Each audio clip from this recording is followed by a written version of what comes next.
Recording in progress. So these work group meetings that we're doing are focused on the dual challenge of ensuring shoppers can trust regenerative claims and preventing brands that don't meet a minimum standard from using that term. The goal is not to create a new seal or start a new certification. Our goal is to establish a consensus standard that retailers, brands, and producers can use that matches customer expectations. So today's session will specifically address soil health and fertility, including verification outcomes. So while these topics are not new to conventional agriculture, how they are understood, implemented, and evaluated may sometimes conflict with the fundamental principles of regenerative soil health. One of the frictions we must navigate through this process is the economics. Transitioning a farm takes time, it carries a financial risk, and we need to determine how do we incentivize farmers and brands during transition periods? Which practices should be stopped cold turkey and which require a drawdown? Where do we draw the line on minimum improvements to soil health to meet informed consumer expectations of regenerative? So please remember that this initiative is not about calling out conventional producers. It's about supporting those who are committed to a verifiable regenerative path. Also, we will certainly mention compost and manure during this session today, but our deep dive focus on those topics will be covered on our next call on June 25th. So please keep your eye out for invitations to that. Some engagement guidelines today. Attendees should be aware that most of today's attendees are well versed in the principles of regenerative agriculture. Please be mindful that the questions and comments that you provide should really dig deep. Focus your comments and questions on specific points of friction and technical complexity. Your participant cameras and microphones are turned off right now during the panel Q&A segment. They will be turned on later. Please use the Q&A button on Zoom. You can click the More button with 3 dots, and that will open up a menu where you can send a Q&A question for our panel, and that will be sent to the moderators. So during the public discussion segment, you can also use the Zoom raise hand feature to request and share your perspective via the audio and video at that point. The Zoom chat will be used only for posting information and announcements from the admin team. There will be no public chat during the main portion of our call today. And while we expect and welcome some disagreement today, and we hope that this will remain, a wonderful conversation for all, while we manage that conflict differently during a Zoom panel, please rest assured we're collecting different perspectives that we welcome. That's why we're here. And to that end, you can also access the iPhone link that will be posted periodically in the Zoom chat to leave detailed public comments so we can further talk about things after today. So for right now, I'm going to pass the microphone over to my colleague, Alan Lewis. He's our Vice President of Advocacy at Natural Grocers. He's a member of various boards of directors, including iPhone North America, and he will be your host for this event. Go ahead, Alan. Thank you, Christy. Very well done. Good morning, everyone, and thanks for coming. I know everyone's really busy during harvest and CSA season, so we appreciate you chiming in here. I'm Alan Lewis. I work at Natural Grocers and sit on a lot of boards. As you listen and engage today, please stay focused on the key problem we are solving. First, we need shoppers to come across regenerative claims in the supermarket and know that those claims mean and why they should trust those products. We're having a problem with that right now, which we're trying to solve. Second, from the opposite perspective, we need brands that do not yet meet minimum standards for regenerative practices to stop using the term and accusing and confusing shoppers. Organic is getting lost in a whole bunch of claims. Through this cooperative initiative, we hope to facilitate a consensus standard that all food retailers and institutional buying officers can use to identify products that do not qualify as regenerative. Then those brands can be asked to improve their labels to support transparency and honesty with their customers. It's that simple. At the same time, a consensus standard will empower food shoppers to challenge their favorite retailers about products they are selling under regenerative claims that really don't add up. That's the value of an open consensus minimum standard. There will be no new seals, no new certifications, no ask for money, just sound and sensible shared regimen to evaluate label claims against food production practices. Every farm and every product is unique, and missteps and setbacks are a given.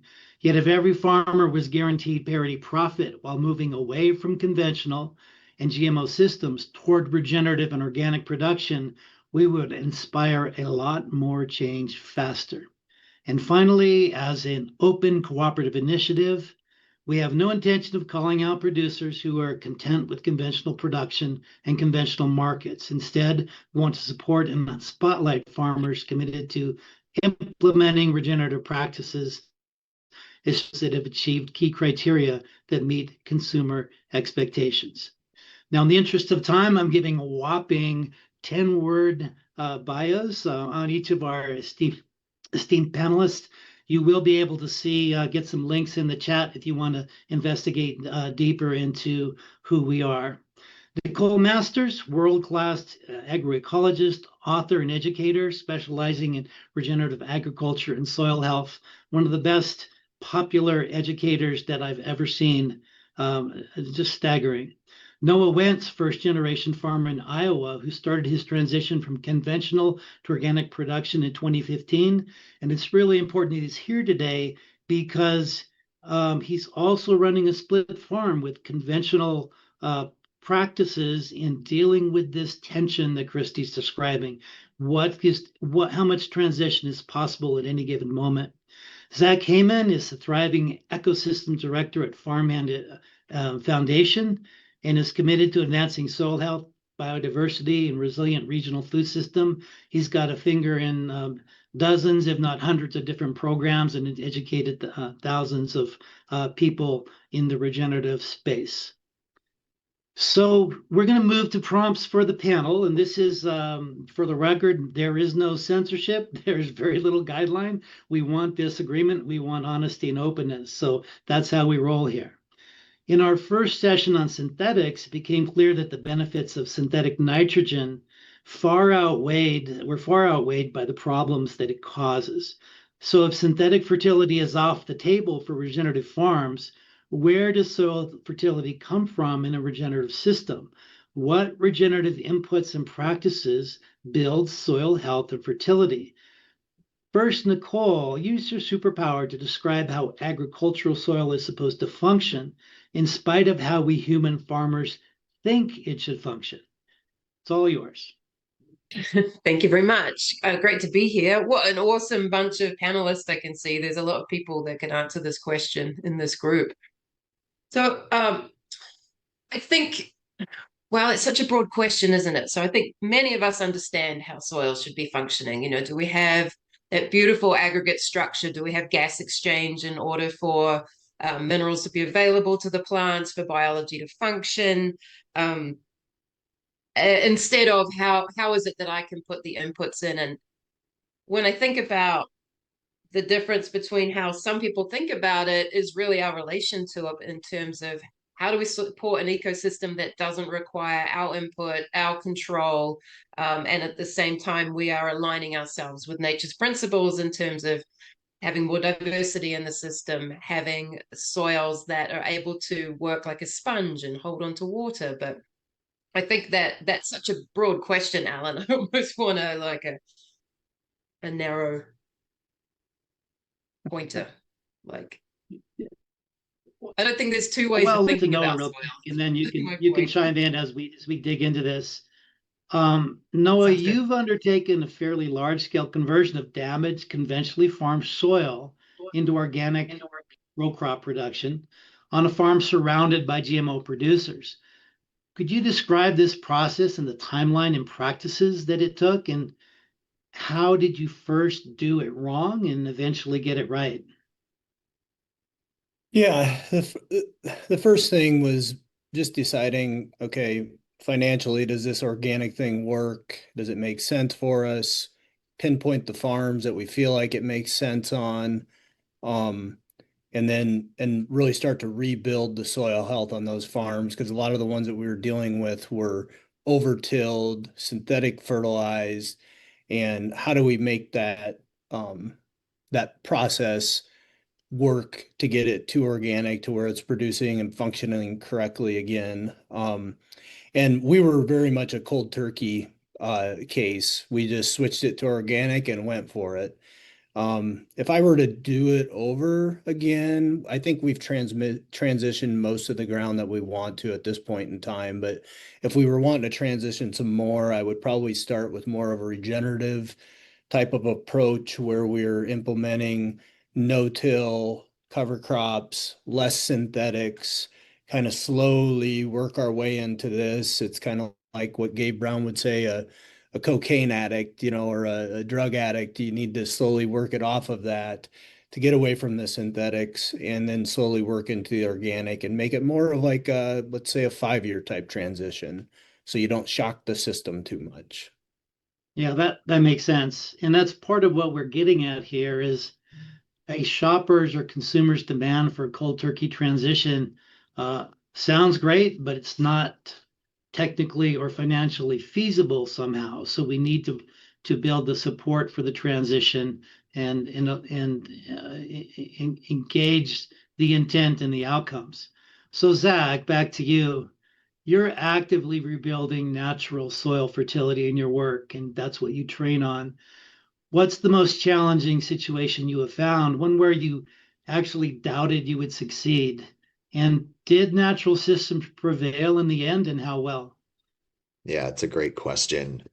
I don't know about full doubt. I'm generally an optimist, and I think that's a great lens with which to approach this work because we are often faced, especially with just this shift towards regenerative and what we're facing just overall as a food system and food citizens. But the current project that I'm working on with Farmhand Foundation, we are managing a 10-acre farm in Southern California that had been fallow for really the last decade. Prior to that, it had been conventionally managed as hay, citrus, just all of your typical, heavy inputs, heavy tillage. And when we took over management of the land about 2 years ago, like I said, it had been completely fallow, an entirely bare field, hot Southern California sun, just cooking cooking the surface biology. And coming onto the project, I wouldn't say there was a full amount of doubt, but we knew it was an uphill battle. And, really looking at an actual literal blank slate, what does that look like? So as we've been building out this farm, our initial approach was, take baseline soil samples, look at what's going on there. We have really, really high productive soil, nice sandy loam, and over a year of doing diverse cover crops, rotational grazing with cows 1 year, sheep another year, compost applications. One of the initial things that jumped off for us was we had no arbuscular mycorrhizal fungi in the soil. Not surprising because there were no roots.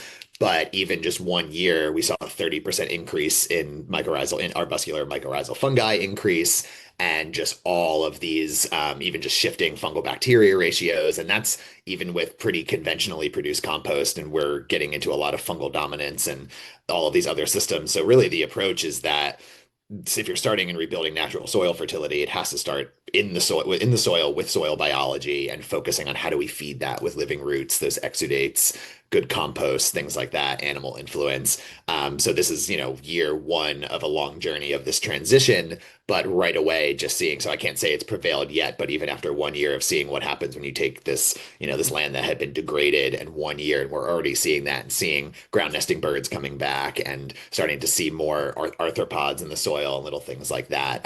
So I feel optimistic about it, but yeah, really looking at, taking those challenges and really figuring out where do we start. And I think it's always with soil biology. Nicole, let's go back to you, and because of your deep expertise here, when someone says that they're going into a transition, but they're continuing to use synthetic nitrogen and some form of pesticides or herbicides, do you believe in the long run that that's a transition, or I mean, what really happens when you continue to use conventional practices during a transition? All of this is context, right? So whenever I'm working with a farmer, it's very much around thinking about the system in terms of raising a child. Like every single one of us has a different context and a different situation. So if you've been in a really high input system, particularly high nitrogen and phosphorus, pesticides, herbicides, all right, why is it that you're using those inputs? What can we do perhaps to replace some of them? What absolutely need to be removed immediately? And we know we can remove these, and there's other things that we can put in place. Like you had Jonathan Lundgren on last time, we can remove neonicotinoids immediately. We can drop nitrogen by 30% immediately without reducing any yield. So it comes down to, we have a process called the 5 M's. What is putting a drag on your system? Is it minerals? Is it microbiology? Is it your mindset? Is it your management? Or is it organic matter? And so for every property, it's slightly different. So I'm never going to have a blanket statement of like, you should 100% reduce your nitrogen, because your soil's probably full of nitrifying bacteria, back to this point of like a system being addicted. So how little does it take, and how do we kind of earn the right to pull some of these products out? And I think a big part of this conversation is we're not earning the right to either use certain practices or pull certain practices until we can get an ecosystem that's functioning. And we've seen soils transform incredibly quickly by using all the tools that we have in the toolkit, instead of bringing a kind of dogmatic approach of thou must always do this. I think it collapses when we start to claim we're doing something that we're not. Yeah, that's really helpful. Zach, you want to pile on that? Yeah, I totally agree. I mean, context is everything. And we were just talking right before this, we jumped on about just what does it mean to still use conventional practices in a regenerative system? And something that I've seen, that we've been really trying to approach farmers with is this idea that it doesn't have to be this cold turkey. You're stopping everything right away. You're going to see these yield drops and you might see pest increases if you're stopping everything all at once. But it really doesn't have to be that way. And sometimes it can be just starting on one block. And in a lot of cases, you don't want to stop spraying, because then you're going to start vectoring disease. In some cases, that's something we see with a lot of citrus growers and their concerns. But ultimately, I think it's just you have to do it in a way that works for you. And we've seen that in some cases it even is still spraying, but there's huge increases in soil biology health if they're doing diverse cover crops. If there's certain practices that can always be plugged in. I mean, I've seen incredibly productive orchards, really high soil organic matter, tons of pollinators, beneficial insects, but there's still Roundup being sprayed underneath the tree rows because you have to keep them clear for harvest in like pistachios and nuts and things like that. So there's trade-offs. So I think it still is always a matter of like what makes sense for your context. If there's a way that we can figure out how to keep alleys clear, or the rows clear underneath tree rows, so that way you don't have to spray, then that's a great solution. But until that's there, seeing that there are ecosystem benefits being done in other ways, I think that's really valuable. But yeah, I totally agree with Nicole that there isn't just one sort of prescriptive approach to say stop doing this and start doing this and you'll be fine. Every context is going to be a little bit different. I'm going to throw this question out because we're still thinking about the shopper in the store seeing a regenerative claim on a product. Ultimately, what I'm hearing is there are producers who are committed to reaching a full regenerative naturalized ecosystem. And that can take difficult cold turkey with low yields and a lot of stress, or it could take quite a few years to get there. What's your thought about how to prove out the intent? How do we give consumers confidence that that product has really got fundamental change behind it? Anyone want to chime in? I kind of want to address something to take a step back. Is regenerative is not a practice, and that's where we kind of get tripped up. And also, regenerative is not a noun, it's a verb, right? Are we regenerating? And the minute we start to say, I am regenerative, now suddenly we've got a label or a definition. It's like when you started, Alan, you were saying, we're not going to pick on conventional. Well, what on earth is conventional? Like there's no actual definition. So for me, it's about relationship. So how do we alter how we are interacting so it becomes abhorrent to do something like a chemical desiccant? So how do we alter this conversation? And that really, I think, is one, in part, what you guys are doing, connecting consumers to their producers, but two, how are we improving those outcomes? Because I think any tool can be degenerative. I think you can degenerate with cover crops. I think you can degenerate with cows. How do we instead look at, I'm going to do these things that perhaps in some contexts are destructive, but in my context, I'm actually improving an ecosystem. Now I'm going to say something really inflammatory. I'm going to make people mad. But I worked on an operation and they work with a laboratory that actually used 2,4-D in part of their laboratory studies. And when they applied 2,4-D, they measured the soil and the plant system afterwards. Well, there are no plants, but measured the soil and microbiology. There was no 2,4-D in that system. That they'd been on a regenerative organic for about 10 years. Their soil ecosystem had such incredible robustness that it was able to break those chemicals down. Now, are they going to use 2,4-D? No. Could they if they wanted to? Maybe. And so I kind of wanted to throw that out is how can we use all of these tools and bring the best of the world together and know I've earned the right to be able to till, or I've earned the right to do whatever these practices are that we know could be detrimental. What is happening in your system?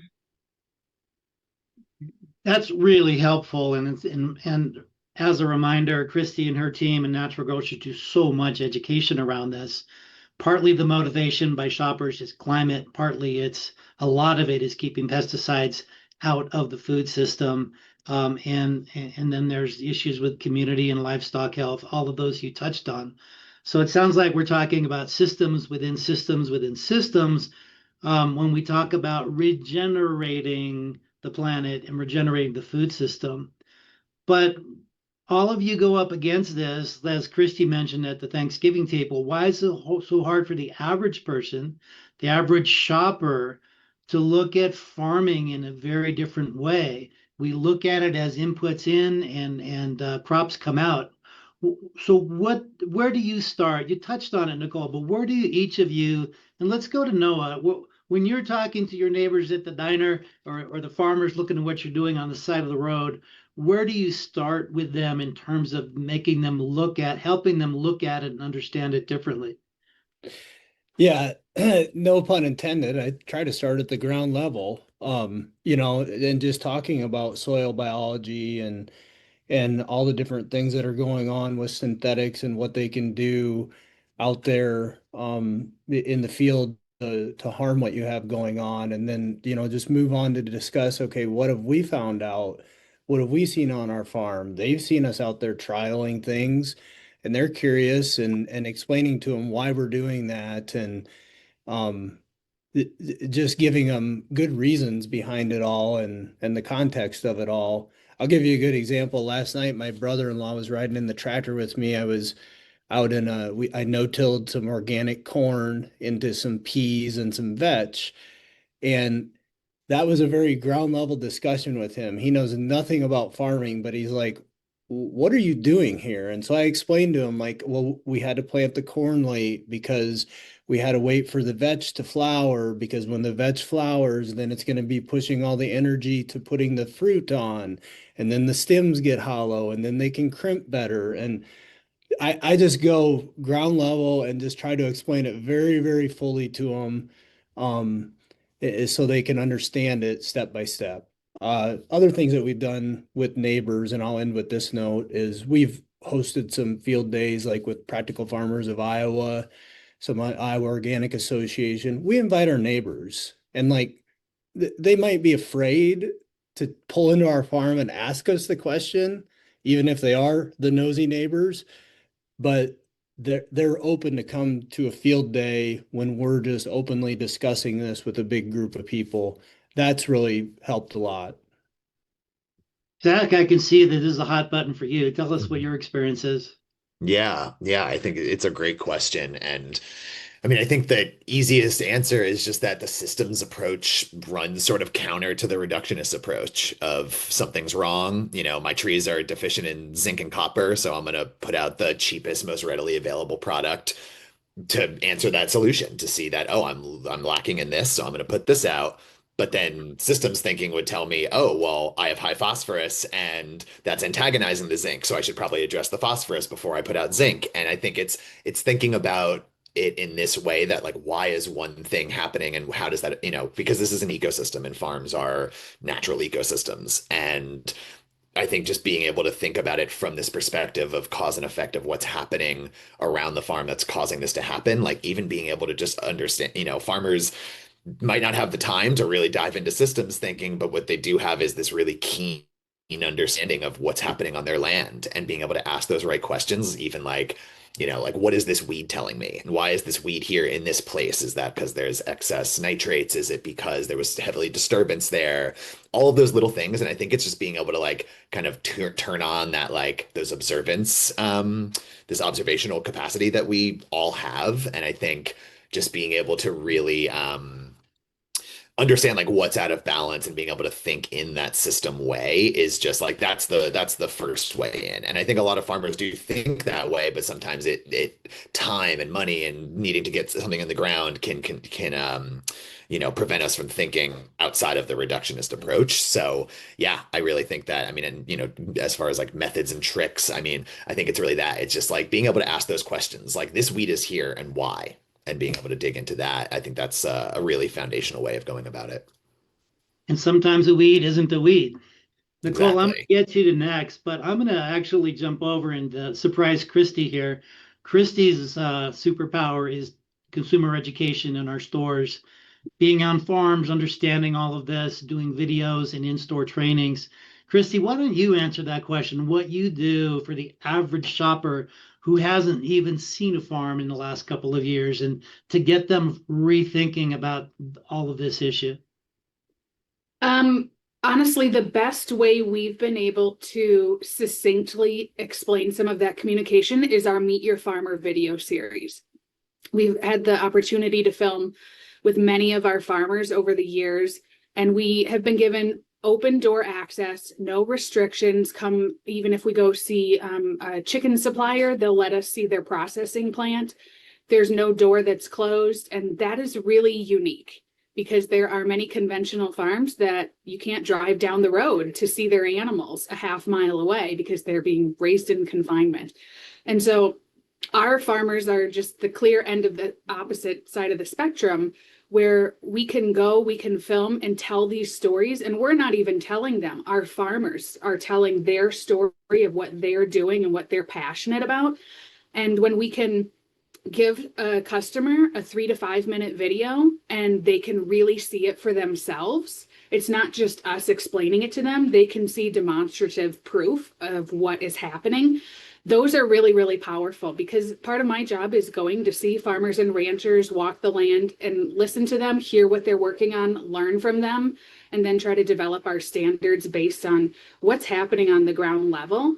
And then how do we take that communication and get it into the eyes and ears of consumers when it matters most, at that point of purchase, when you have maybe 10 seconds at the shelf where they're making a shopping and purchasing decision for themselves or their family. And so those videos are a really good way. Our ranking systems for some of our animal products, our bronze, silver, gold systems, are really helpful because it gives you decisive, clear information when it matters most at the point of purchase, and that all of the ranking systems have specific minimum standards. And again, that's what we're talking about today, that when you see a term on a product, it means the same thing on all the products that are being carried on our shelf at a minimum standard. And so I think there's a few ways we do that, but our video series I'm really proud of because it highlights what our farmers do so well, because most people can't go to the farm themselves, but we can bring it to them just on their smartphone or on their laptop. Yeah. Nicole, I've found you to be the master of educating about soil. You're the one person who got through my thick skull, so I understood all the complicated chemical signaling, the mycelium network, how it works together. And you literally get people on the stage holding a sign, I am a bug, I am this, and walk people around. What's the most useful metaphor that you've come across to just get people have something they can take away? Is that a useful question? I think so. I think there's a bunch of different ways I communicate complex ideas, and one of them is the soil system, like the human body. So thinking about our own gut system, except the plant's gut is outside of its body, and you are what you absorb, not what you eat. So what? How do we set that ecosystem up? And I think talking about soil in terms of being a metropolis, like there's a city underneath the ground, it has hallways and corridors and highways, and it has a hospital, and it has a bank, and it has a pub or saloon, whatever we call it here. And, and then what happens, that's all built by different types of microbes. And then what happens when we start to lose those services through compaction, through pesticide use, um, through high nitrogen or fertilizers, is we start to lose that city, and then we're losing our systems. And I think a lot of people understand that metaphor in terms of what happens if you lose the hospital, the school, the bank, or the pub. So I think often relating complex ideas to an urban audience in a way we're not dumbing things down. But often when I'm working with, I guess, either urban or conventional farmers, I'm very much speaking into what is it that you care about, because soil comes back to all of those cares. It's the source of that. So if we're having a climate conversation, or if we're having a clean food conversation, or water conversation, right? It's always grounding that in that values piece. So I think for all of us when we are communicating, and I think we put a lot of pressure on farmers to be that conduit, and it's like they're so busy doing all the things. That's where I think having more science communicators, that's why we do our create training. How do we train others to be the communicators, and be that nodal network of flow of information? I think is so critical. So yeah, Christy, I love what you're doing. So we're going to move on to a different topic that's obviously part of the same thing. The idea of soil health verification, environmental outcome verification. And I'm going to jump into the key question, which is there's a lot of things you can measure, and you can measure them over time in different places. And uh, there's so much that can go wrong and become meaningless. But Noah, for you, who, as part of regenerative organic certification, what are you saying is actually useful? What matches up in terms of scientific testing versus your observation? Where are you most confident on evaluating soil health changes? Well, we certainly evaluate it on metrics for these certifications. We were Regenified certified last year. We aren't this year. We're ROC certified on our organic side. And then we also do quite a bit with the USDA and our CS programs where they require certain testing and methods. I'll be honest with you, I have a hard time putting a lot of weight on those. There's so many. Um, I am more of a visual person. I do those methods because we need it to get the certifications, but I'm more of a visual person out there on the ground, digging things up, looking what's happening with bugs, what's happening with the structure of the soil, and looking at it over not just 1 year, but many years. I can just see all these changes going on out there over the last 10 years, not only on our organic ground, but our conventional ground alike, as we've tried to regenerate that through less use of synthetics and more cover crops and other practices, no-till. I'm just a very visual person, and being out there at one with it all, and whether that's not something that's very quantifiable that's going to bring me value added to the products that I'm selling, but I know that I am doing good out there. So I don't know if So that fully Zach, I'm going to point to you. What are the measures, the soil health evaluations you've seen that just seem cherry picked or irrelevant or convenient? Yeah, it's a great question. And yeah, I agree with Noah that, yeah, I mean, it's hard when there's so many certifications and there's so many different protocols and there's so many different ways to see what's happening, whether it's soil testing, whether you're doing like actual lab tests or you're doing in-field tests like water infiltration or, any of those things, but really just the observation and what you're seeing and seeing the functionality. I mean, that goes a really long way. I think that there are definitely a lot of practice or a lot of outcomes. Like if I'm measuring soil health, I want to measure the outcomes of these practices, not just the implementation. Like Nicole said before, cover crops can go really wrong. Animals can go really wrong if you're not doing it the right way. So I think just saying like, oh, I put out cover crops and that's the practice that I'm doing. But again, there's regenerative is not the practice, it's the verb. And I think that saying cover cropping, like that's not a magic wand. Like you can use the wrong species, you can terminate it at the wrong time, you can let it oxidize. There's all of those little components. So I think cover cropping, it really is, if you see on a label, it's like, oh, a farm is cover cropping, like I would still want to know more. Same thing with no-till. I mean, I know a lot of farms that wouldn't necessarily claim to be regenerative, but are doing a lot of really, really amazing things on their land, but they still till once a year. And they can, and a no-till operation can still spray synthetics. So I think just to say like, oh, we're not tilling that, again, there needs to be more information there. I mean, and then even same thing like soil organic matter. Like it's a great measurement of success. And like I said, I've seen farms that have 8, 9, 10% soil organic matter in their orchards, but then they're still using a pretty hefty round of Roundup. So all of it has nuance and there's more context behind that. So I think it really is like all of these metrics have to tie into the larger system to know, okay, you have high soil organic matter, but how does that relate to carbon or how does it relate to overall microbial health? Like there's so many more factors that line that up that just being able to cherry pick numbers doesn't necessarily always get us the solution we want. Yeah, that's helpful. And heads up, we're doing a full session on tillage practices um, without a bias towards no-till, which I think is sometimes very suspect. Mhm. Nicole, to try to wrap this part of it up, I've seen your videos of you walking fields and thinking about a transition program and looking at progress. There's weeds, there's biodiversity, there's low pest pressure, reduced plant diseases. Are those still key measures of a functioning system in healthy soils? Is that something you rely on, that observation? Oh, I think it's back to Noah's point is so the landscape really reflects like fingerprints and walking across the landscape and to what Zach was saying, if we're just taking a couple of measurements, does it really reflect what's happening overall? We can get some really misleading numbers, whereas overall, are we seeing a reduction in weeds over time? What does that look like? And what are you able to, what's your risk threshold when we're doing that? But certainly looking at species diversity, insects, birds, all of that. I mean, a big part of this for me is just what does a property feel like, and how we're going to certify that. It's walking out in the middle of the fields and just going, wow, this place is alive.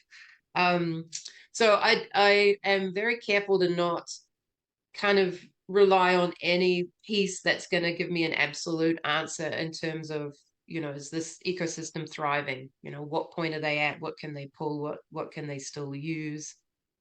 Yeah.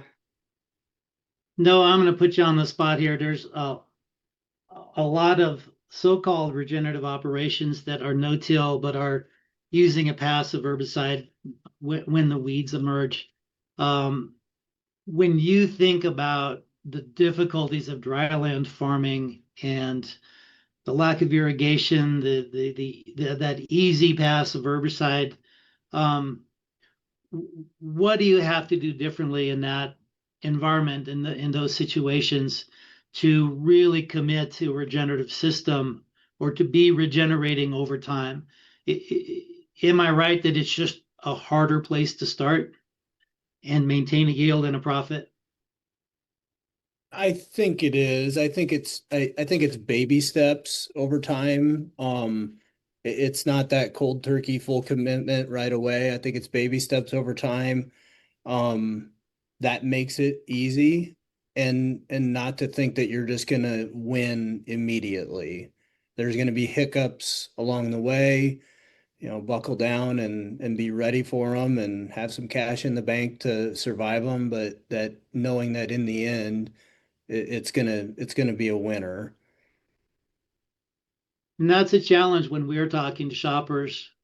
Well, this this woman does a pretty good job on her farm, but it's those buts that we have to deal with transparently, honestly, with a great deal of education, which and investigation that Christy brings. This whole process here is trying to get into that so we can figure out how to deal with it over the long run. Um, with all the money in the world, open question to everybody. What test would you do as the best proxies, or what are the things that you would ask every regenerating farm to verify with scientific testing to measure incremental progress? Anything that comes to mind? I mean, I think Use the one thing. Alan, if system. I can just, I want to Go point ahead. to anytime we're asked for the one or the best, we're back in that reductionist mindset. And I really think it's a whole system. So, what I'm seeing is some incredible innovations in the world of more like the point source images, or stepping back and really looking at how is this ecosystem functioning as part of that bigger picture. And these things can get down really fine now. So thinking, we're seeing these huge dust storms right now. It feels like the 1930s all over again. Not that I was there then, right? I'm old, not that old. Is you can point source see where those dust storms are starting. What's happening with nitrogen and phosphorus pollution? What's happening with the water, like precipitation, evaporation in different areas? Is I think these are some of it's the outcome of that entire system. Is you might have done some of these steps that took you backwards, but these steps that took you forwards, and overall this whole system's moving forward. So I could never choose one favorite baby in terms of what's the one thing to test. Mhm. The question behind the question, and you nailed it, thank you. The question behind the question is there are some regenerative seals or verification systems that only rely on 3 or 4 measures of soil health and disregard any other inputs or practices, including glyphosate, GMOCs, neonics, deep tillage, or whatever. But if the soil measures on a couple of measures a little bit better, then hey, we're regenerating. Come Does that bother anyone, or is there a place for that? on. Yeah, I mean, I think it's also, it's not, I think when we think about regenerative systems, it's not also just the soil. And it's like it's what's happening with biodiversity above the ground. It's happening, it's one thing that I do love about the regenerative organic certification is the component of farm worker health and farm worker welfare and all of those components. Like, do the people want to keep coming back there every day? Does that make, are they being regenerated by being a part of this system? And that's a whole thing. And so yeah, I mean, I think just overall, like, yeah, all the time and the money in the world, like we could create the greatest, remote sensing spectroscopy situation that for farmers to be able to monitor their soil with minimal time spent. But I do think it's also, it's just important to know that, like I really like what Nicole said around we have to know like what's happening in the whole system and the whole, even like at a regional scale. And that's where, projects like you mentioned John Lundgren and what they're doing with the Thousand Farms Initiative and being able to create these really large regional data sets around what's happening on conventional farms, what's happening on regenerative farms, and how is that affecting overall regional, food shed, watershed, level health. I think that's where we could really see it because then it's also like, yeah, what's happening on one farm might not, the same practices on one farm might not work on that other farm. So I think it's, that it's a really difficult to, yeah, it's a really difficult thing to just pinpoint just soil health because again, you can have super well functioning soil but not have the biodiversity above ground to really sustain enough life that's going to make this a really well functioning ecosystem. So I think that's just one consideration too. Noah, any thoughts there? Yeah, I think, the 5 principles of soil health, and I'm going to go back to this regenerating principle, this showing the progression that's there. For example, when we did our Regenified certification last year, they looked at our previous 3 years of what we were doing on those 5 soil health principles to verify that we're progressing. And then once you get the certification, that you continue to progress.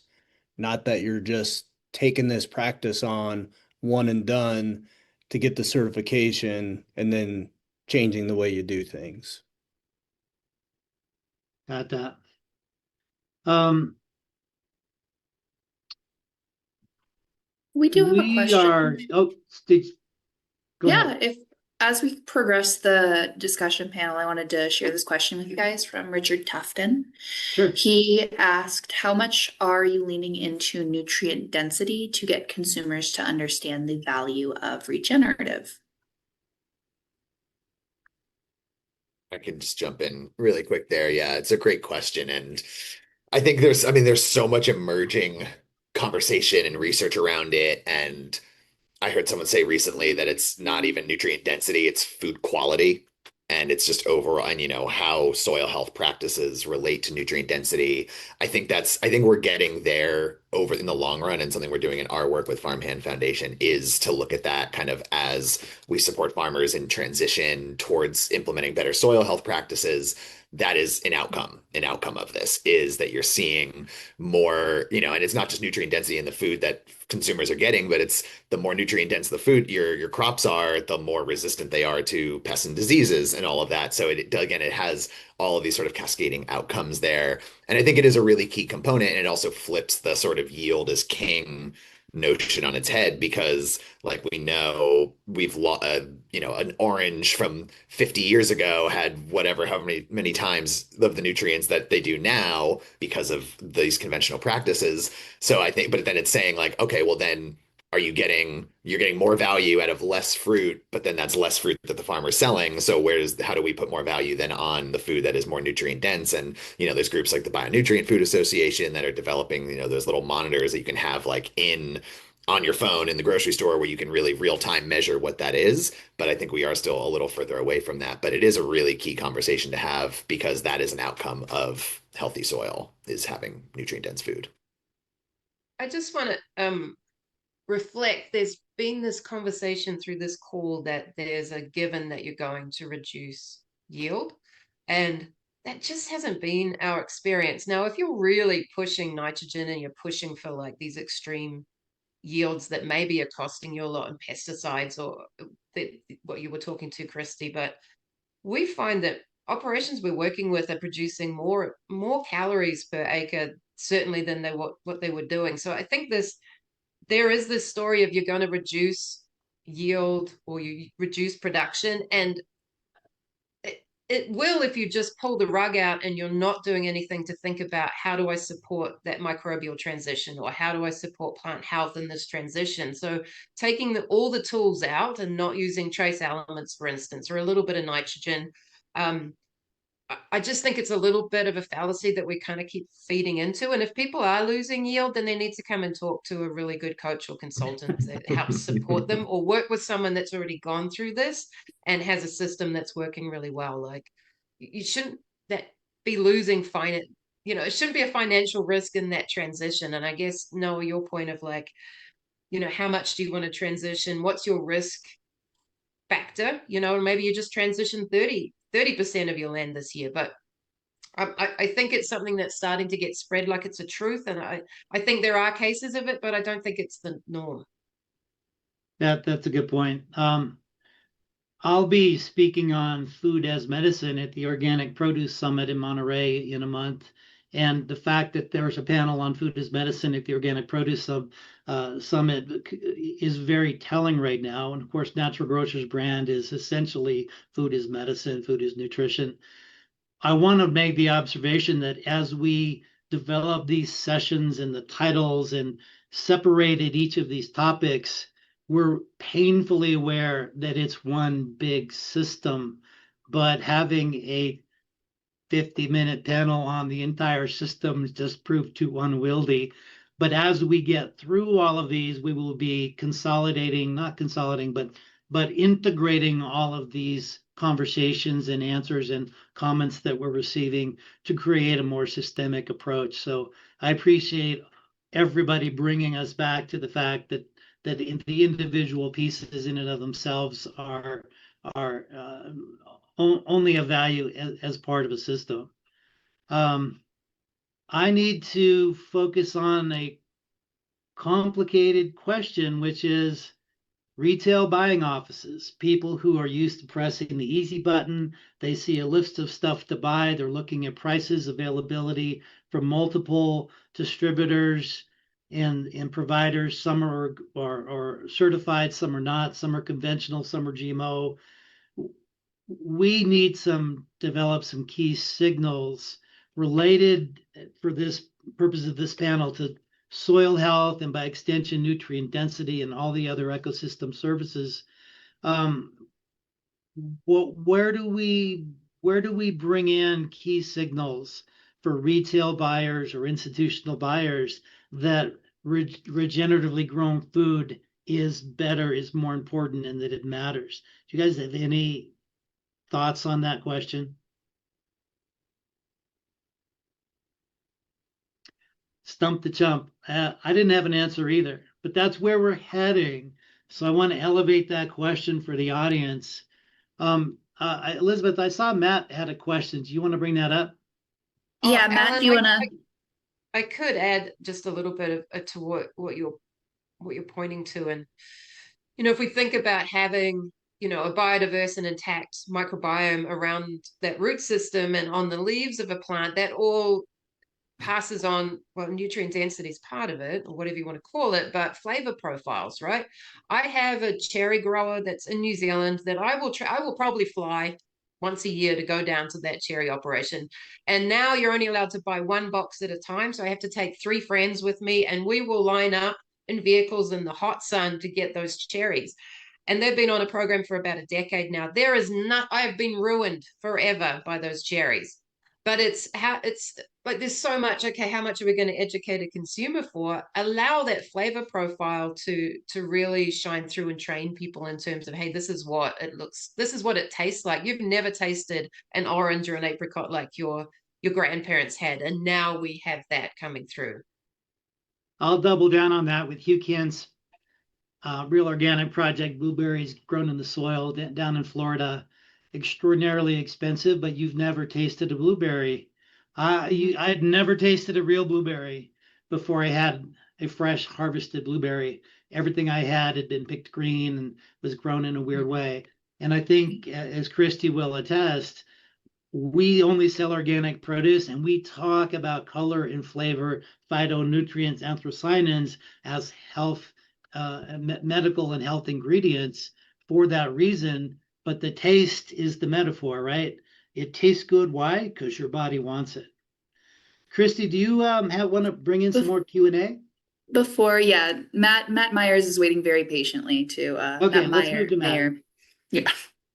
Hello, everyone. I'm technologically challenged, so I didn't know how to get past the chat thing. But I I just wanted to address the question about retail buyers and distribution and the list of products that are in front of them that are grouped basically by certification in a very broad sense. And that's a world I live in every day, so I thought I could shed a little bit of light on that.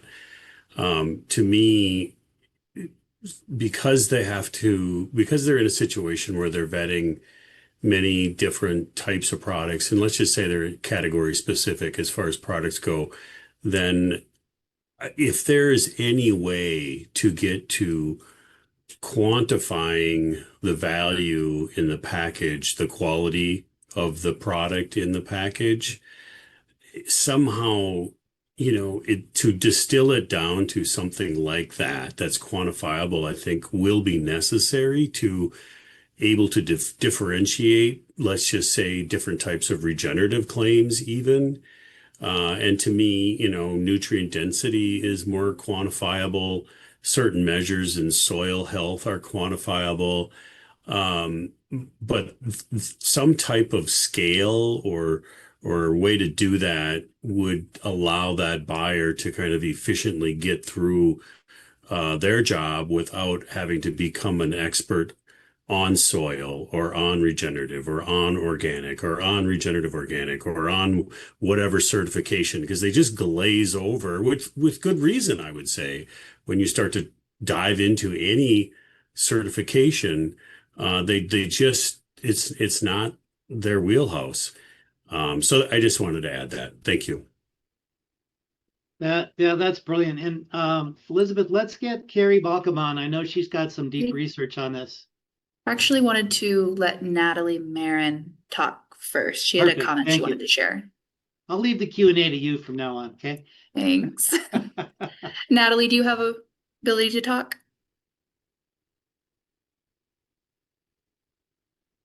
Oh, we cannot hear you. How about now? Can you hear me Yes. now? That's better. There we go. Great. Also limited here with technology. I was just putting in a comment about, thinking of buyers and their own limitations. Buyers are very restricted, as we know, right, to the criteria that the company cares about and the financials. They have to be hitting certain financials always. So unless that retailer is giving them the go ahead to, yes, to care about these other criteria, then they're not going to, right? They're going to be focused on their numbers. So my comment was just, how can we keep thinking also about the financial angle? How can you help a buyer become that leader that they actually are or could be in their company? And thinking from those financial restrictions that they might have. I don't have the answer, just throwing it out there, right? The more we can position the benefits of this work also from that financial component will be important, because otherwise individual buyers are very restricted, right? So I always try to help position the leader in this. Your choices matter, but obviously depends on what their support is at the company. So just a That's brilliant. That's the context we're trying to create. Yeah. Carrie, did you want to share anything? Yeah, just quickly, just a comment is that when AGA started in 2003, you couldn't find a grass-fed product in the marketplace, and now everybody is grass-fed. You, it's exploded, and people like Matt and other people who have jumped through the hoops, who have done the due diligence, are now dealing with the posers and the Johnny come latelys in the marketplace. And when we're doing all of this research, and Natural Grocers is taking the lead on this, and the cautionary tale is to get some regulatory by USDA or somebody to stop this nonsense that's going on right now. And I appreciate everything you all are doing, but sooner rather than later to start saying, no, you can't do that. And I appreciate everything everybody's done, but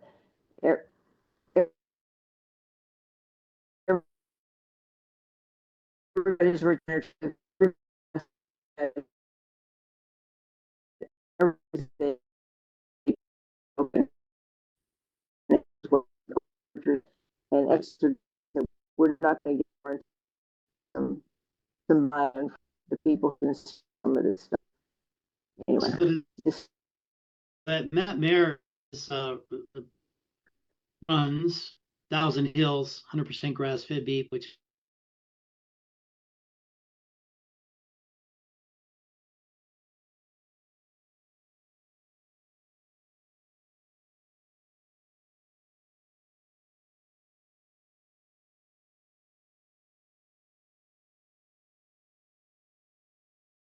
and Recording the in meat from those progress. animals is particularly better. But our challenge, I think this touches on Carrie's point, is that USDA nutrition data on beef is decades old and doesn't have any nuance to it. And could we wave a wand in terms of the cost and timing to measure the nutrition profile of Thousand Hills beef? We have found that it's tremendously more nutritious and satisfying than your typical confinement grain finished animals. That is in this systemic lack of give a damn. You can do all of the right things in a regenerative livestock operation, and you don't get credit for it because the USDA isn't really recognizing the outcomes in terms of poor human nutrition are so different. Any comments on that, you guys? Right. My only thing And is I- you can't put social justice on the backs of the farmers. The consumer is going to have to say, we'll pay for this. Yeah, And 100%. then I do have a couple of comments queued. I do see your hand, Blake, but I'm going to go to Richard Tufton first. He asked, what steps can a retailer take to support farmers on this journey? And then he mentioned that longer term commitments from retailers help allow co-ops to properly engage with farmers. Does anyone from the panel want to discuss that? Yeah, one thing I could say, something that I've seen, I worked as a technical assistance provider on an old Partnerships for Climate Smart Commodities grant that was really focused on exactly that. And it was, matching funds with the USDA and buyers. So whether that was grocery stores or individual CPG companies. And the whole point was essentially to provide incentive funds for farmers to implement better practices on their land. And the way they were identified were essentially like who are the farms that are in those supply chains that are or have been part of that family for a long time. And to be able to really see, like, even if they weren't be getting a certification, many of these farmers, a lot of them were almond growers, a lot of them weren't actually interested in getting any sort of certification, but they wanted to do better by their land. And they knew that through this supply chain, they would get a premium for their product because that was the agreement they had with their buyer. And then there was a full level of support. The buyer was essentially guaranteeing, they would buy this crop at a higher price because they're verifying internally that we're putting out cover crops, we're composting, we're doing these things.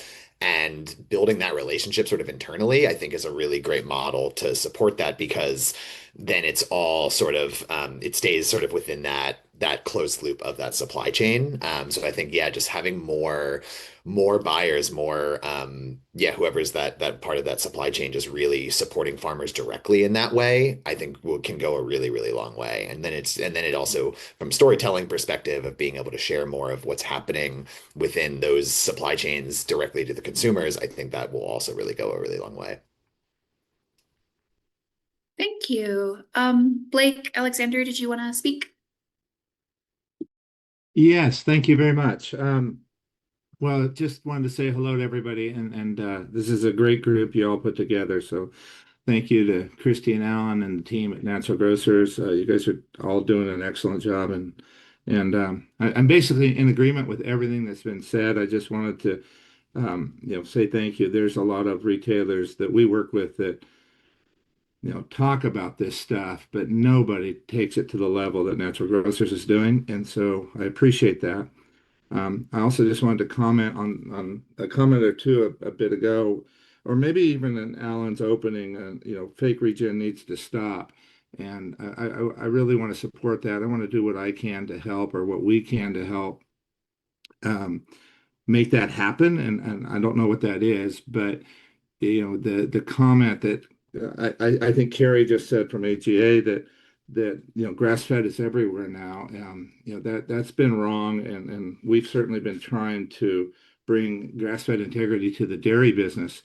I don't know how to do it in the meat business, but we don't want this dilution and situation to happen in regenerative, and yet it is happening. And I want to blame the retailers, to tell you the truth, and for allowing the brands to kind of get away with it. And so I'm not sure how to help, but I'm here to help. So thank you very much. Thank you, My Blake. quick And then- response is we're developing the tools that the retailers and buyers can use. And without disclosing too much, there are a lot of retailers on this call, a lot of retailers paying attention to this process. So I'm going to go against my nature and be optimistic, Blake. So I appreciate your comment. Anyone else Thank you, have a Alan. comment? All right, perfect. And then I have another question for the panel. This one is from Ken McCormick. He asked, are retailers, distributors, and manufacturers concerned that they will lose these profit margins when consumers lose confidence in organic certification with competing sustainability labels? Does anyone from the panel want to take that? I'm not sure I understood it. But can you shorten that for a guy like me? Yeah, let me try again. So he asked if there is a concern that profit margins will minimize when consumers lose confidence in organic certification as other labels become more prominent. I kind of understand that. I think from our perspective in the farming system that we're in, with the row crop, corn, soybeans, small grains, I don't see that those other labels causing issues against the organic standard. To me, that seal, that organic USDA organic seal really means something. And I really think that we'll end up seeing our value added there yet. I don't feel a threat at all from the other ones. Thank you. I do have another question from Susan Stover, and then I will come back to you, Matt. She asked, how can we avoid alienating certified organic farmers, many of whom have been working to improve their soil and ecosystem health for a long time? They are faced with a concept of additionality when looking to break into regenerative metrics and measurements. And then she added more comment that I will leave in the chat. Does anyone from the panel want to take that? I think it's an incredible opportunity for organics to step up in terms of what is that quality. And I think that's where this drive from the regenerative aspect is how do we start talking about these outcomes? And to Blake's point, it's to be able to quantify what is the quality of what these things are that I'm producing. Is everybody gets to play in this. And you know what, and there was a comment about the fake regen. We need the whole planet to be doing this. I'm sorry, this is not just a certification thing. This is where all of agriculture needs to go, and everybody's going to be on their different journey with this. At the end of this game, we want to be playing a big game in terms of, do we have more biodiversity? Do you have better water quality? So wherever you are, and I think the minute we start to narrow and shrink what something looks like, now suddenly we're only talking to 2% of food production, or we are now being dogmatic and making other people wrong, or we're now living in scarcity and afraid of what's going to happen. It's like, how do we be more inclusive?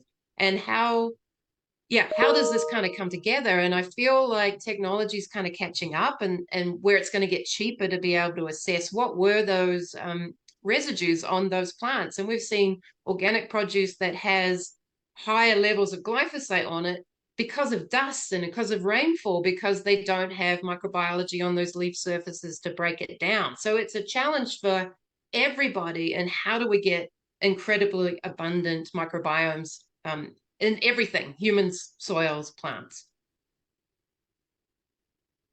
Matt, did you want to speak? Yeah, I just want to touch on that organic certification question. Basically, I would say, summing that up, eroding the strength of organic certification due to other sustainability claims. And what we've seen actually is as regenerative and other, whatever certifications kind of muddy up the waters, so to speak, not literally, but figuratively, that organic only strengthens because it is the one that's been around for such a long time and consumers believe in it. And so to move consumers off of organic, we have found is extremely difficult, even no matter how you phrase it. It's very sticky. It's gonna stick. And actually this whole challenge that we're talking about with the mess of the regenerative situation on claims, in our experience, has strengthened the organic certification and the power of that bug. I like hearing that. Thank you, Matt.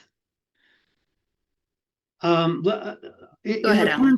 There's some comments on prices and profits and related to that, this idea of putting long-term forward-looking contracts in place. the entire conversation about soil health has gone into systems analysis, as it should have. And I'm going to pull that card as well.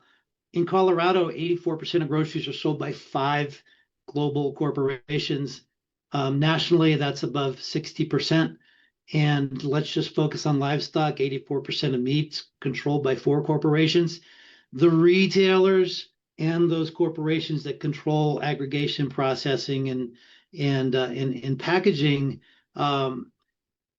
are taking the most beneficial path through the market. They're very rarely looking at supporting smaller regenerative co-ops or whatnot, because that's not what they value. And when you talk about values, there is a set of retailers, which I'm happy to be a part of, but there are many others around there, PCC, Jimbo's, the Sempa people, the Infra people, who have this same set of values and do everything we can to support local long-term profits for people doing better practices and committed to regenerating the future. The problem is that the profit in retail grocery is 1%. So on $1 billion of sales, that's $10 million. It cost $40 million to open a relatively large, a medium-sized grocery store. So the economics are not lending themselves to system change. They're working against it. That's why this effort is really focused on the independent natural food retailers who have doggedly pursued this kind of change, supporting organic, supporting regenerative, supporting local, and supporting the human systems around that. So that's my systems framing for everybody when it comes to where we expect to find traction in the retail system. Got any thoughts there, Zach? Yeah, it's a good question. Personally, I don't deal too much with that aspect of it. My focus is really just on helping farmers do better on their land. But yeah, I mean, I think it all does really tie. I mean, it all ties in. So yeah, not too much else to comment on that. I got a little bit of comment. Me and my wife had this conversation over the weekend and this about our daughter who's 17. I'm really interested to see as these new generations get ushered in, their values are different. I feel like they are placing less importance on having money saved and money in the bank versus living life, eating healthy, etc. And so I really think that there's going to be just a natural shift in our economy, our food, just things in general that shift more towards the smaller, healthier way of life. And I just really think that this is going to come naturally with time. I don't know how to say it any better than that, but those are just some deep thoughts that I've had. One of our observations is that, well, let me put it differently. It's entirely inaccurate to say that organic food is an elitist, exclusive idea, that it's somehow was created for movie stars to feel better about themselves. The people we see dependent upon organic produce and natural products in general are the ones who are really facing health issues, and now in this economy are no longer have access to health care. They have access, they can't afford it or physically get to it. And that's cycling back to better, clean, healthy, nutrient-dense food, which I think Noah is part of what you're seeing in that generation, right? Yeah, But it absolutely. was also our grandparents' generation. But it's being rediscovered and re-emphasized for all of the systemic reasons that we're facing right now. Yeah, I agree. I think it's exciting to see where this can go naturally. Hey, I also Oh, think this is why we have really tried to invite other retailers into this conversation. It would have been very easy for us to put up a web page, send out a press release, and call it a day. Say these are the natural grocers regenerative standards. But one, I think it's helpful for us to talk to our competitors about all the things we agree on. There's a ton that we agree on, and other like-minded retailers are doing really great work. And for us to actually talk to each other, I think has a benefit to consumers that if they live in a region where they have an option of two, and many of us maybe shop at multiple stores, that you can go to, PCC and natural grocers in the Pacific Northwest and say, I know that when I shop at both those stores and I see a regenerative product, they're both saying the same thing. And that's what we want to do, is really empower consumers to understand that this term is meaningful when you see it at these businesses and on these brands and with these certifiers who have come together to work together. And a little bit of what we're doing is building the ship as we set sail, bringing all of you together. But we want your ideas, and we want people to work together on this so that it's meaningful, and especially, as Alan said at the beginning, so that it does not cost farmers any more money, not a single dime. It's not another certification for them to pay for. And it doesn't cost consumers more money, but that we can all work together. We're making money in other areas, that's great, but we can work together on this for the good of consumer transparency. So I think that's really why we wanted to invite everyone to be a part of this. To your point, Noah, people want to, they are shopping better and wanting to empower their health through the food they eat. Yeah. I think that on that note, that's a really great point to add this in. Ken asked that I read his extended comment out loud, Ken McCormick, which says, food manufacturers and retailers make a massive 30% average profit margin on organic products, most of which never arrive into organic farmers' pockets. These margins have become essential to retail operations in highly competitive marketplaces. I don't know if any of the panelists want to speak on that, or if perhaps Alan or Christy do with their added retail knowledge. Do any of you want to speak to that at all? I can tell you that as a retailer that only sells certified organic produce and nothing else. Yeah, we have a vested interest in maintaining the integrity of organics, and we spend a lot of time, effort, and money lobbying, speaking, communicating, educating for that reason. It's not about a higher margin, that's our values. I cannot really speak for Kroger. I know that Mom's Organic Market, which has a couple dozen or so places on the East Coast, feels the same way and does the same thing. Margins are only relevant when you look at the cost, the additional cost of sourcing organic, segregating organic, and promoting organic.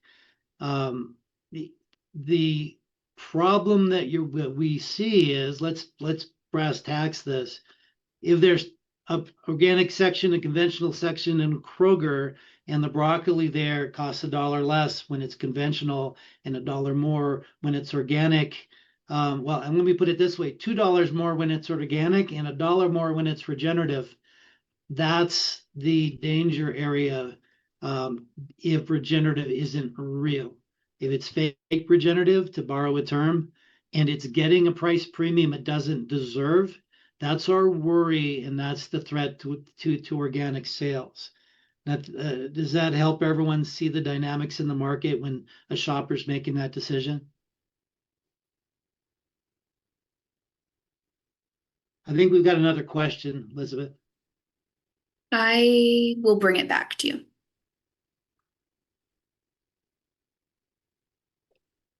I do not have one ready for you. You guys can I could go back and discuss it more. comment Yeah. about that last, about the pinch on the farmer.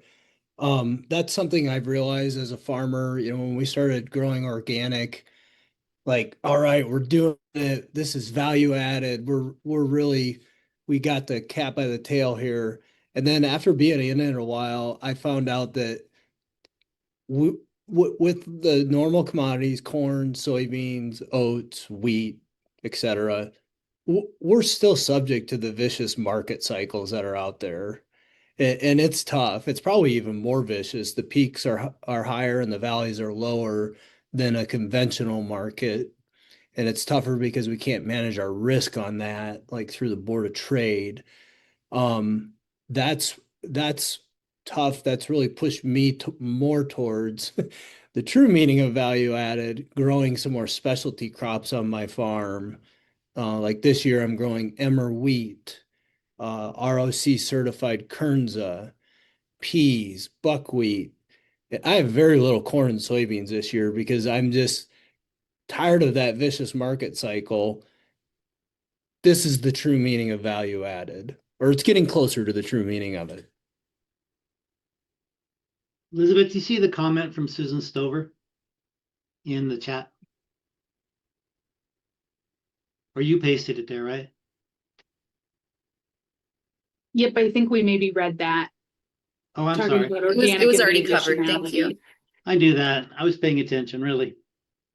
Hey, I've got a question for everybody. Talking about soil health, not long ago, this would have been all about carbon sequestration, climate fix, climate change. It's barely come up.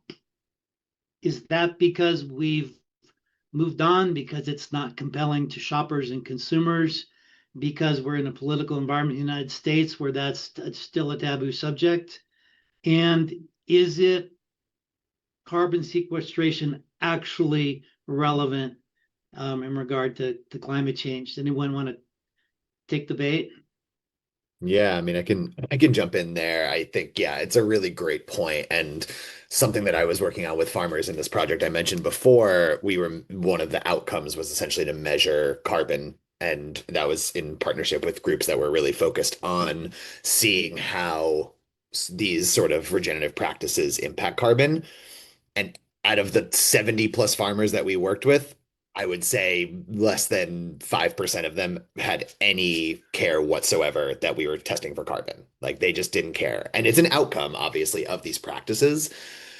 And there's proxies, and you can look at that and measure that shows, okay, if you're these carbon stocks here and inorganic carbon here, like that can tell you a lot of things. But it was just most of them would be like, oh, you're testing, can you do this nutrient test for me instead? And it's like, no, we're paying for carbon, and it just didn't really matter. And I think on the similarly on the customer side, like to know that your food is contributing to, a better climate outcome, I think that's part of the conversation. And even someone that's an educated food citizen like myself, like I might see that and be like, oh, that's great. But of all the verification components, and is it really a means to an end if they're trying to get carbon credits for it or whatever that looks like? I just feel like it's an outcome that I think in certain groups, in certain contexts, that information is really valuable because we do want to understand food miles and overall, net carbon, benefit of these practices.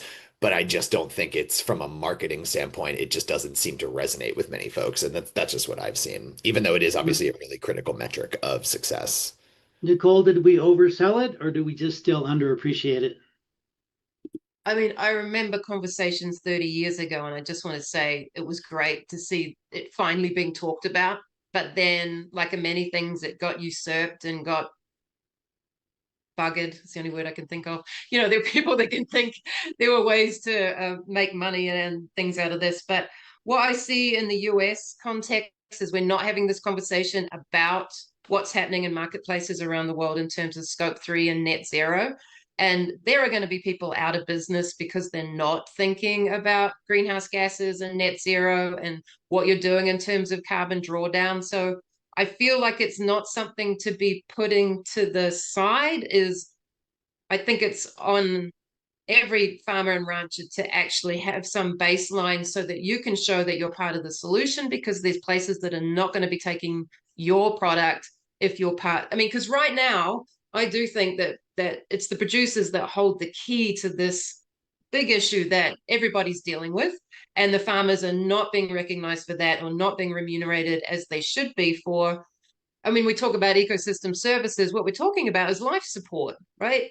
Is that life support's being provided by producers, and carbon is only one aspect of that. But I think it's on us to be having these these conversations. And yeah, you might not care about carbon or you might not believe in climate change, but the market, I think the global market does. Yeah, it's a good point. I mean, so many people just feel um, unable to address climate change because what can you do? So But we have I a we think, have a Chris, we have a yeah, go group ahead. of farmers here. If I can just interrupt, Alan, Sure. we've got producers here. We have 42% of the land area now being managed using regenerative, adaptive practices in a 16-mile diameter. That has the impact. That has the ability to change local climate, right? And that's back to the sensor thing. Is if we start to work together collaboratively, there are significant things that we can do. And I think part of not talking about carbon is people feel burnt out and overwhelmed and just like, oh my God, what can I do? And actually, we can all collectively do something significant, but it can't be based on fake data. Yeah, and we continue to educate on that. It's the one thing you can do almost passively, which is to buy organic regenerative, which raises the question, is organic climate friendly when it doesn't have a mechanism to prove that it is? But it is something that can be done without a lot of effort, and you at least sleep a little bit better at night. Christy, do you have any thoughts on that? No, I think hit on the points really well, that there is a bigger concern and conversation globally happening, and that there is also burnout. Both things are true at the same time. And I think that it was seen as the only answer for a long time to how do we fix climate change.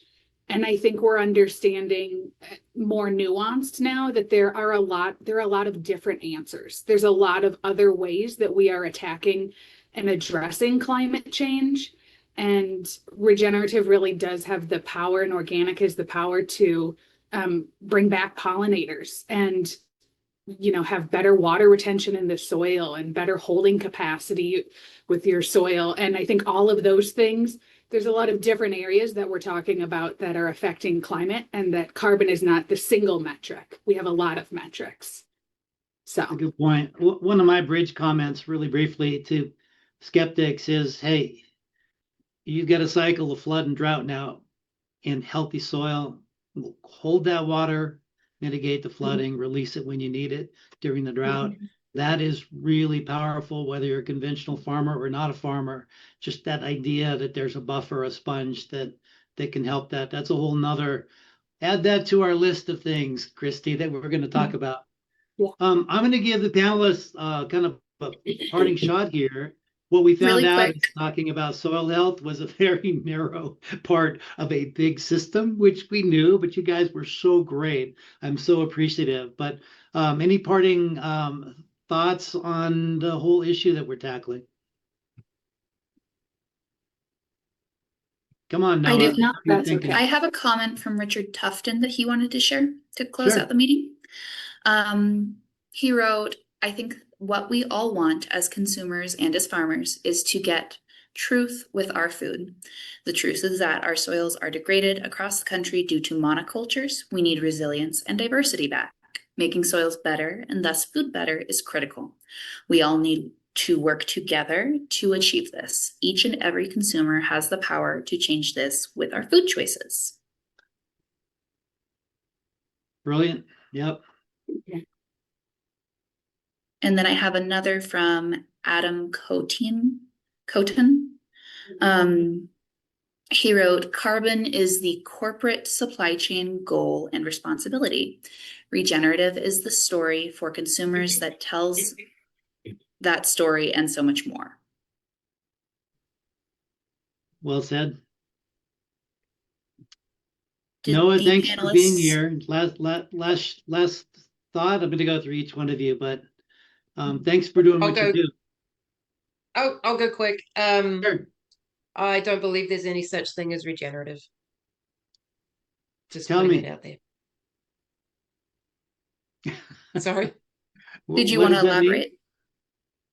Well, because I said it's a journey, right? So the minute you try and define it, you try to regulate it, you lose the innovation that is the heart of what we're doing. And throwing any tools out of the toolkit when there's a time that a tool might be needed is what stops innovation, and then we get stuck. And I think right now people are in a really creative space, is allow that creativity to move the dial forward and be an invitation for every single conventional farmer out there that actually this just makes good common sense.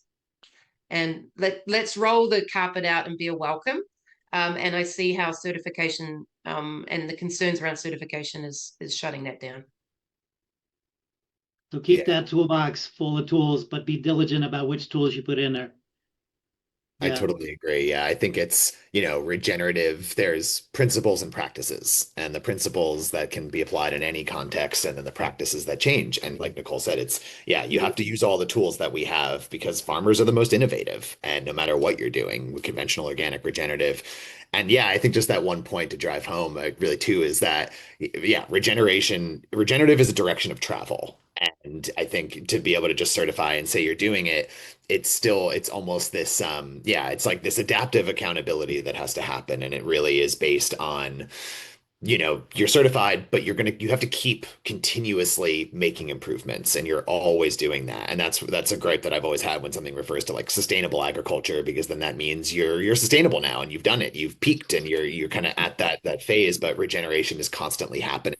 And then, yeah, I mean, I think as far as just for consumer awareness, it's continuing to just, you can read all the labels you want, but know your farmer, and continuing to just tell folks, whether it's a grocery store or go to your farmer's market or whatever, but just go see what's happening. And I think, there's this question around, can you just go to a farm and know that it's good? And I think knowing, like, regeneration to me means life, and it means life in abundance. And it means if you're going to a farm and you see, you're picking up soil and you're smelling the geosmin and you see the crumbly components of it, and you see in the sound of insects in a hedgerow and hawks and all of those things, like, you can tell right away when you're on a monoculture extractive farm versus that. Like, you feel it right away. And just like you do when you're going into, a national park or something like that. Like, for me, if you go to a farm that feels that, something right is happening there. And I just encourage every food citizen to get more connected to that. Noah, I thumbs agree. up on that. Yeah, I agree. I don't think there needs to be a regenerative label. I think that exists within the brand and the farm that it comes from. That's the label, the story that they told, the experience that they gave. The consumer is going to recognize that. That needs to be the label, is the farm. Yeah, love that. Thank you very much.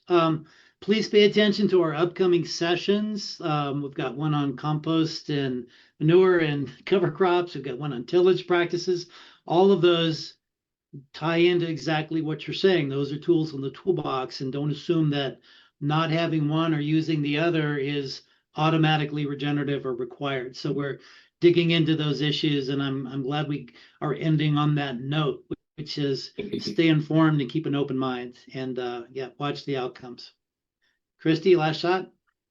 No, thank you, everybody. Thank you to our participants. Thank you to our wonderful panelists. We're so glad you joined us. All right, thank you, everybody. Appreciate it. Thank you. Thanks. Thanks, y'all.